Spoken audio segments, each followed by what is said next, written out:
The Pacers know it's a war. It's not a battle. Down in the first and second half, that's fine. That's fine. The Pacers look at that and they say, that's cool. Let's see who's winning when the dust settles. Let's see whose Warriors are standing triumphant when the dust settles, when the fourth quarter ends. Let's see who's on top.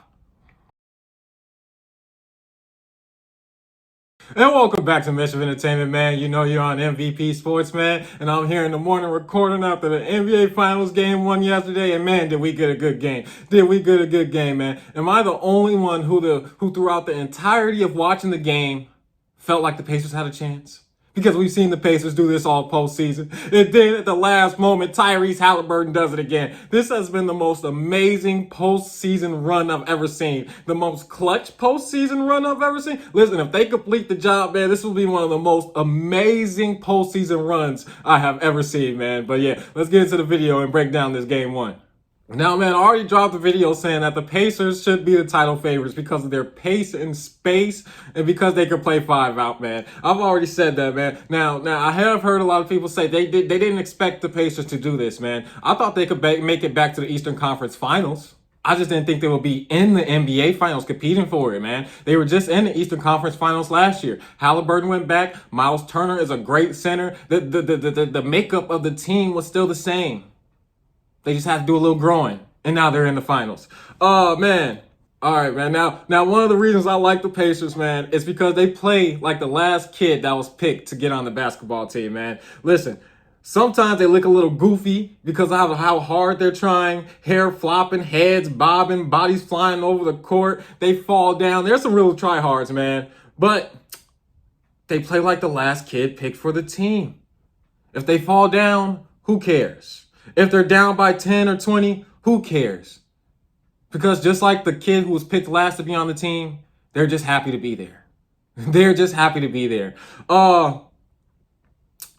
And with that energy they give, it's tough to count them out against any team in any arena in any situation. Just like the kid picked last in gym class. He's just happy to be there. He's willing to do anything. He don't know if he's going to get picked up for the next team. Who knows when the Pacers will be back in the NBA Finals? They're going to do everything they can because they're just happy to be there. Tyrese Haliburton, most overrated, happy to be there. And they might have a little chip on their shoulder, but still, just like that gym class kid, they're happy to be there. And they're going to do everything they can to stay there. Hair bobbing, hair flopping, falling on the ground, bodies flying. Real tryhards. They're going to give it their all. And here's another reason why I like the Pacers. They play like they know it's a war and it's not a battle. It's not the Super Bowl. There's no time for doubt. There's no time for moping or regret because 2 days later you got another game. You turn the ball over. You don't throw your hands in the air and throw your head down, a.k.a. Julius Randle. The Pacers know it's a war. It's not a battle. Down in the first and second half, that's fine. That's fine. The Pacers look at that and they say, that's cool. Let's see who's winning when the dust settles. Let's see whose Warriors are standing triumphant when the dust settles, when the fourth quarter ends. Let's see who's on top. It's amazing to watch their I'm never going to count myself out attitude. It's exactly why I like the Pacers so much. The setting doesn't matter. You can pick the place and they're ready to play. On the road, at home, in New York, in Cleveland, in Oklahoma.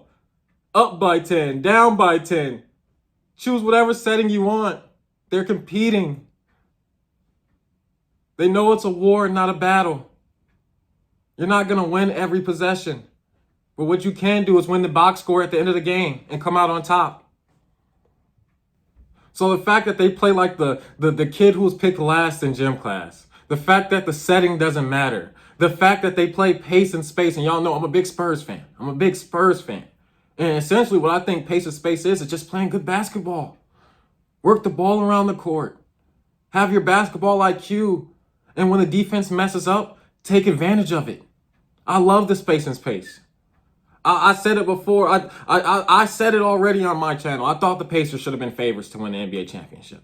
Even when the T-Wolves were in the conference finals playing against the Thunder, I said the one team I didn't want the T-Wolves to play against was the Pacers, because they could play 5 out and they can pace and space the floor.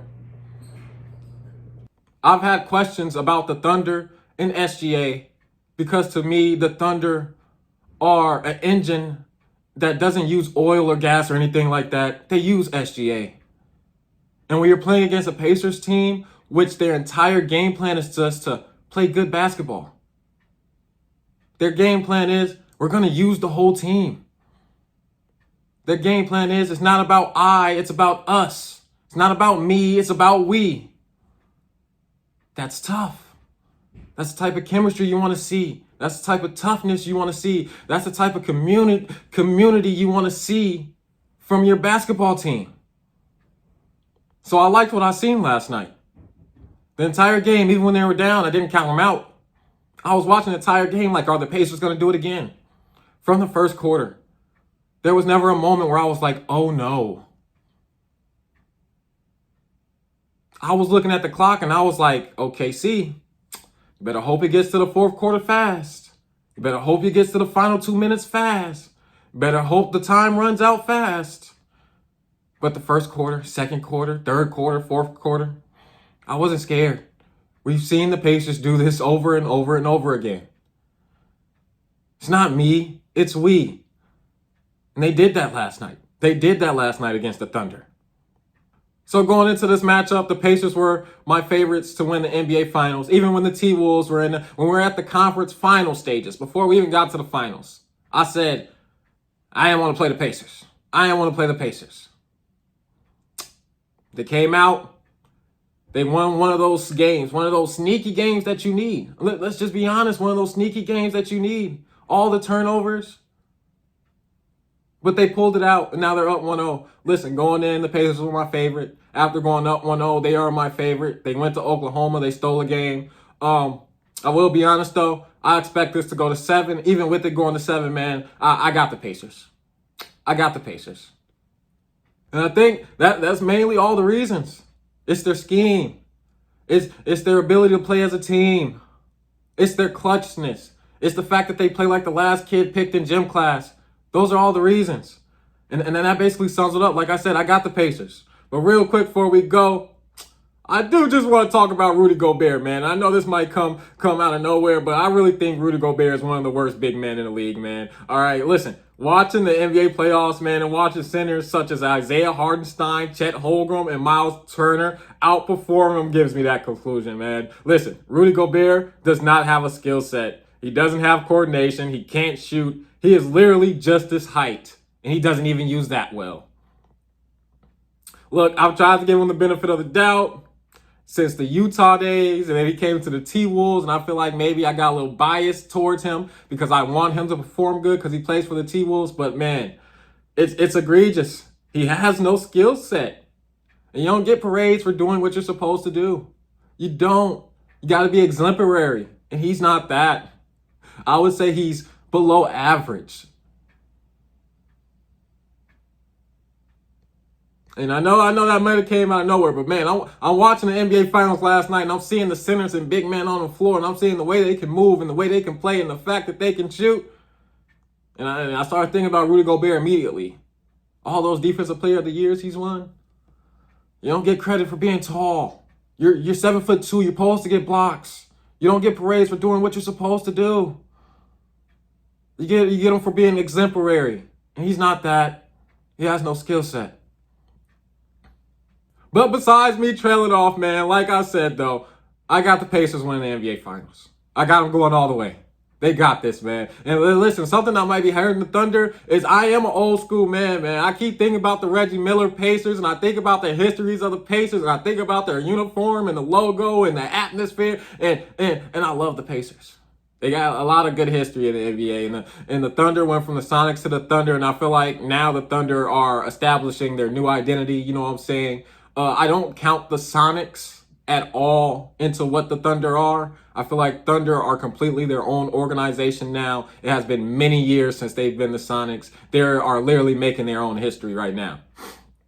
And I don't mean to use that against the Thunder, you know what I'm saying? I'm just letting y'all know. I'm just letting y'all know about some of my biases. I am an old school man. Seeing the Pacers compete in the playoffs the way they is, seeing the Pacers in the finals, man, I'm excited.